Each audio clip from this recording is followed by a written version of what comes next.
Red టీవీలో మీ వ్యాపార ప్రకటనల కోసం ఈ నంబర్ని సంప్రదించండి 6281747728. హాయ్ హలో నమస్తే, నేను మీ Gopi. Welcome back to Red TV. ఈరోజు మనతో వచ్చేసి సీనియర్ జర్నలిస్ట్ జగదేవ్ గారు ఉన్నారు. సార్ నమస్తే. సార్ నమస్తే సార్. మనం చూస్తున్నాము ఆంధ్రప్రదేశ్లో రాజకీయాలు అయితే బాగా రసవత్తరంగా అయితే మారిపోయాయి. ఈ క్రమంలో గుడివాడ అమర్నాథ్ గారు గాజువాకలో పోటీ చేస్తున్నారు. పవన్ కళ్యాణ్ దమ్ముంటే నామే పోటీ చేయని గుడివాడ అమర్నాథ్ గారు సవాల్ విసురుతున్నారు. దీని మీద మీరు ఏమంటారు సార్? గుడివాడ అమర్నాథ్ గారు వ్యాఖ్యల్ని వైసీపీలో కొంతమంది మంత్రులలో ఈయన ఒకరు. మాజీ మంత్రే కాదు.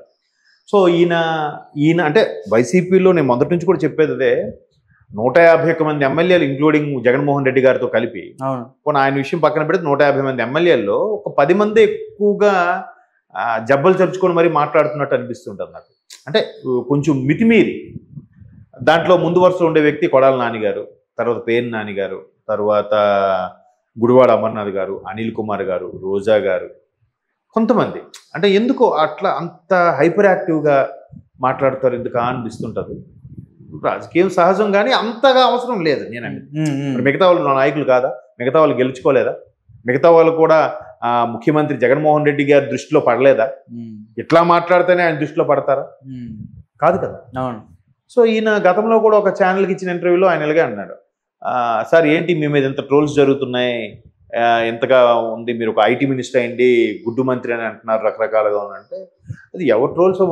మా వాళ్ళు కూడా వాళ్ళు ట్రోల్స్ చేస్తున్నారు కదా, మరి వాళ్ళు ఏమనుకోవాలి? ఇలాంటి ట్రోల్స్ నేను పట్టించుకోను.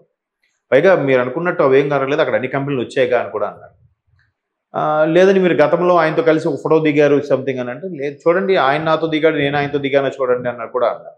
అంటే ప్రతిదీ కూడా అంటే ఇగోని చంపుకోలేరు కదా ఎవరు కూడా, అందుకు అలా మాట్లాడారు. ఆఖరికి ఆ ఇంటర్వ్యూలో ఆయన అడుగుతున్నప్పుడు, సార్ మీరు పవన్ కళ్యాణ్ గారు ఒకసారి బయటికి వెళ్తే జనం ఎవరి వైపు ఎక్కువ గుమ్ముకూడతారు, ఎవరు ఆటోగ్రాఫ్ కోసం ఎగబడతారు అంటే ఖచ్చితంగా నా ఆటోగ్రాఫ్ కోసం ఎగబడతారని చెప్పారు ఆయన. దానికి ఆ సదరు ఇంటర్వ్యూ చేసే వ్యక్తి కూడా ఒక్కసారిగా పగలబడి నవ్వాడు. ఆయనకి తెలుసు అది ఎంత పెద్ద నిజమో అని. మీకు అర్థమవుతుంది. అవును, ఇలాగా పవన్ కళ్యాణ్ అనే వ్యక్తి ఒక్కసారి రాజకీయ విషయం పక్కన పెడితే సినిమా పరంగా ఆయనకున్న చరిష్మా కానీ ఆయనకున్న ఇమేజ్ పాన్ ఇండియాలో ఎవరికి ఉండదేమో నా అభిప్రాయం. ఎందుకంటారా? నేను దానికి క్లారిటీ ఇస్తాను. అంటే నేనేమో ఆయన వీరాభిమానో పిచ్చే కాదు చెప్తాను, జనరల్గా ఇచ్చేసి మాట. ఆయన అన్ని నవరసాలు పలికించలేడు. ఆయన అన్ని ఎలిమెంట్స్ బాగా చేస్తాడంటే చెప్పలేం. కామెడీ, యాక్షన్ సీన్స్, కొన్ని రకాల ఎమోషనల్ సీన్స్ తప్ప అన్నీ చేయలేడు ఆయన. అంటే తప్పుగా అనుకోవద్దు, పవన్ కళ్యాణ్ ఫ్యాన్స్ ఎవరు హర్ట్ అవ్వద్దు. కానీ ఆయన డ్రెస్సింగ్ సెన్స్కి, ఆయన బాడీ లాంగ్వేజ్కి, ఆయన గెస్చర్స్కి, అది ఆ చేతులు కాళ్ళు ఊపే విధానం, ఆయన బాడీ లాంగ్వేజ్లో ఒక రకమైన స్టైల్, అదంటే జనాలకి పిచ్చి కదా. అవును, అత్తారింటికి దారేది లాంటి సినిమా రిలీజ్ అవ్వకముందే మొత్తం బయటకు వచ్చేసినా కూడా బ్లాక్ బాస్టర్ అయింది, సూపర్ కలెక్షన్స్ వచ్చాయి. ఎట్లా ఇండియన్ స్క్రీన్ మీద ఎవరికైనా అటువంటిది ఉందా? నాకు తెలిసి జానీ సినిమా తరువాత ఆల్మోస్ట్ ఆల్ జల్సా వరకు కూడా ఒక్క సూపర్ హిట్ లేదు. జానీ ఇప్పుడు వచ్చిందండి 2002-2001 వచ్చింది జానీ. 2002 ఆల్మోస్ట్ ఆల్ 2002-2003 కదా. మళ్ళీ జానీ తర్వాత ఒక 2 ఏళ్ళు ఎంతో గ్యాప్ తర్వాత కదా వచ్చింది గుడుంబ శంకర్, సంథింగ్ గుర్తులేదు నాకు కదా. జానీ మళ్ళీ జల్సా ఎప్పుడండి? జల్సా ఆల్మోస్ట్ ఆల్ 2008 ఇప్పుడు అనుకుంటా, 2007-2008. అంటే ఈ మధ్యలో ఒక 6 ఏళ్ళ పాటు ఒక 10-12 సినిమాలు వచ్చుంటే ఏది కూడా సూపర్ హిట్ కాదు. ఆడే ప్రొడ్యూసర్స్కి నష్టం లేదు, కానీ మరి అంత ఇమేజ్ ఎట్లా ఎవరికైనా?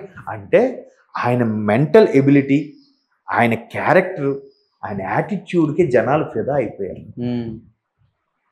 ఒకప్పుడు హీరో అంటే కళ్ళజోడు తీసేవాడు కాదు, బాడీ గార్డ్స్, భారీ బిల్డప్ అది ఉండేది. ఈయన వచ్చాక ఎలా అయిపోయింది? హీరో అంటే డౌన్ టు ఎర్త్, నేను మీలో ఒకడిని, నాకే ఆర్భాటం ఉండదు, ఒక దానం చేస్తాడు ఎవరికి చెప్పడు, గుప్త దానాలే అన్నీ, ఎవరికి బయటికి పబ్లిసిటీ యాడ్లు వేసుకోడు, ఒక పార్టీకి వెళ్ళడు, ఒక పబ్కి వెళ్ళడు, ఒక సినిమా అకేషన్కి వెళ్ళడు, తర్వాత చీఫ్ గెస్ట్గా పిల్లలు 2 సార్లు అని బతిమాలుకుంటే కదా వెళ్ళాడు. మరి అంత ఇమేజ్ ఉన్న ఎట్లా వచ్చింది? Because of behaviour, humanity levels. అవునా కదా? అవును. దాని పరంగా ప్రజలకి, అభిమానులకి పవన్ కళ్యాణ్ అంటే పిచ్చి కూడా కాదు, పిచ్చ నెక్స్ట్ లెవెల్. ఏమో రైట్? అవును. అంటే అలాగా ఆ పరంగా చూస్తే అంత ఇమేజ్ ఉన్న వ్యక్తి ఆయన, అమర్నాథ్ గారు ఒకేసారి బయటికి వెళ్తే ఎవరు వెంట ఎక్కువ పడతారండి? ఆయన అలా కూడా స్టేట్మెంట్ ఇచ్చారు. సో రాజకీయ పరంగా ఏదైనా స్టేట్మెంట్ ఇవ్వచ్చు, ఏవైనా అనియొచ్చు, ఏవైనా తిట్టొచ్చు, ఏవైనా మాట్లాడచ్చు. ఏమైనా తిట్టొచ్చు అనేది రీసెంట్గా వచ్చింది ఆ కల్చర్. ఇంతకుముందు అది ఉండేది కాదు. అవును. ఎంత బాగా విమర్శించుకున్నా హుందాగా ఉండేది, ఫ్యామిలీ వైపు వెళ్ళేవారు కాదు. ఈయన ఈ ప్రభుత్వం వచ్చి, కొన్ని ప్రభుత్వాలు వచ్చిన తర్వాత మరీ పర్సనల్గా ఆడికి 3 పెళ్ళిళ్ళు అయ్యాయి. పవన్ కళ్యాణ్ 3 కాదు 30 చేసుకుంటాడు. నీకు ఎందుకయ్యా? నీకు అడిగిన క్వశ్చన్ ఏంటి? ఏమయ్యా భోంచేసావా అంటే చేశానని చెప్పాలి, లేదా చేయలేదని చెప్పాలి. రాత్రి బిర్యానీ తిన్నాను, కడుపు అంతా ఇదిపోయింది, అది చేయింది, నేనంటే ఆడు సరిగ్గా అన్నం పెట్టాడు, నన్ను చూడలేడు, పొద్దున్న టిఫిన్ చేశాను, కడుపులో తిప్పుతుంది, సాంబార్ ఇడ్లీ తిన్నాను, ఇవన్నీ ఎవడు అడిగాడయ్యా నీకు? అన్నం తిన్నాను, తినలేదు, అంతే. అలాగా పోలవరం ప్రాజెక్ట్ ఏమైందయ్యా? పవన్ కళ్యాణ్ 3 పెళ్లిళ్ళు చేసుకున్నాడు, ఈయన కూడా ప్రశ్నించడమే. 3 పెళ్లిళ్ళు చేసుకున్నాడు, ప్రశ్నించడా? ఇప్పుడు లెక్కర్ షాపులు మెయింటైన్ చేస్తున్నారు. వాడు తాగుబోతాడు కూడా ఏదో తిడతా ఉంటాడు 2 ఎక్కిన తర్వాత. ఏమో ఆ తాగుబోతాడు మాటలు పట్టించుకోకపోవడం ఏంటి? ఎంత తాగుబోతాడైనా ఫుల్ కిక్ లోపల అన్నం అనుకుని పెంట తింటాడా? కేవలం లేని ధైర్యాన్ని మీద తీసుకోవడానికే అని మాట్లాడుతుంటారు, లైట్గా కిక్ ఇచ్చినట్టుగా యాక్ట్ చేస్తూ మాట్లాడతారు. సో తాగుబోతాడు నిజం మాట్లాడతాడు. ఆ పరంగా లేని ధైర్యాన్ని తెచ్చుకొని ఎగదోసుకొని మాట్లాడతాడు. సో అలాంటప్పుడు లెక్కర్ షాపులను మూసేయాలి, గవర్నమెంట్ పడిపోతాయి మూసేస్తే. కాబట్టి అట్లాగా ఒక తాగుబోతోడు మాటలు అనుకోవాలో, లేకపోతే ఇంకే పెద్దానికి ఒక విమర్శ, ఆయన ఇలా అన్నాడు, అలా అన్నాడు. ఎందుకంటే లాస్ట్ టైం గాజువాకలో ఓడిపోయారు కాబట్టి ఇప్పుడు ఆయన పోటీ చేయడానికి, ఇంకా ఆయనకి టికెట్ కన్ఫర్మ్ అయింది లేదు కూడా క్లారిటీ లేదు. మరోవైపు చాలామంది చెప్తున్నారు కదా ఆయనకి టికెట్ కన్ఫర్మ్ అవ్వలేదు. అనకాపల్లి ఉమ్మడి విశాఖ జిల్లా ఒకప్పుడు, ఇప్పుడు అనకాపల్లి ప్రాతినిధ్యం వహిస్తారు, ఆయనకే టికెట్. చాలా మంది మంత్రులకు కూడా టికెట్ కన్ఫర్మ్ అవ్వలేదు అని అంటున్నారు. గతంలో పవన్ కళ్యాణ్ గారు గాజువాక భీమవరం నుంచి ఓడిపోయారు కాబట్టి ఈసారి ఛాలెంజ్ సవాళ్ళు విసురుతున్నారు. అప్పుడు పవన్ కళ్యాణ్ వేరు, ఇప్పుడు పవన్ కళ్యాణ్ వేరు. ఇప్పుడు అందరూ ఒకేలా ఉండిపోరు కదా. ఇప్పుడు కూడా ఆయన పొత్తు పెట్టుకోవడానికి కారణం కూడా ఏంటంటే, ఒక బాబు నాకు ఇంకా పూర్తిగా నాకు పార్టీలోని కార్యకర్తలు సభ్యులకి అంత స్థాయిలో అవగాహన రాలేదు. ఒక పెద్ద పార్టీతో కలిసి చేస్తే ఒక అవగాహన వస్తుంది, బలం పుంజుకుంటాము. అలాగని కొత్త వాళ్ళని పాత వాళ్ళని ఎవరిని తీసుకోవాలనుకోవట్లేదు, ఎక్కడో అక్కడ చెక్ పెట్టామన్నట్టుగానే చెప్పాడు ఆయన తాడేపల్లి గూడెం సభలో కూడా. కాబట్టి పవన్ కళ్యాణ్ గారిని దమ్ముండి తేల్చుకుందాం అంటే, ఆయన కొంతమంది మాట్లాడినప్పుడు వెళ్ళగా అన్నాడు, నువ్వు కూడా నన్ను అనేవాడు అయిపోయావా అన్నట్టుగా అన్నాడు. అది మేలా ఫిమేల్ పక్కన పెడితే. అంటే ఇంకా ఆయన ఎందుకు లేరా వీళ్ళందరూ అలా అరుస్తూనే ఉంటారులే. అర్థమైందా? అక్కడ నిజంగా ఆ డైలాగు ఎంత గొప్ప విషయం.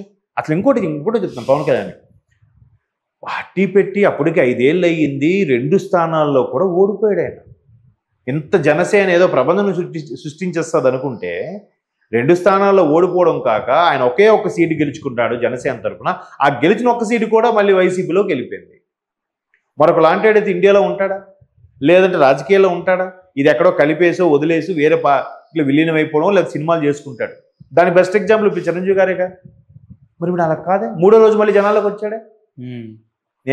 మీ నమ్మకాన్ని నేను గెలవలేకపోయాను, మీరు నన్ను నమ్మట్లేదు, నేను నమ్మాలంటే ఏం చేయాలి చెప్పండి, మీ నమ్మకం నిలబెట్టుకునేలా చేస్తాను అనే మళ్ళీ జనాల్లో. అలాగే ఎవరైనా రాగలరా? మరి అటువంటి పవన్ కళ్యాణ్ గారితో అమర్నాథ్ పోటీ అంటే ఇంక మరి వాళ్ళ విజ్ఞతకే వదిలేయాలి. Okay sir, thank you sir.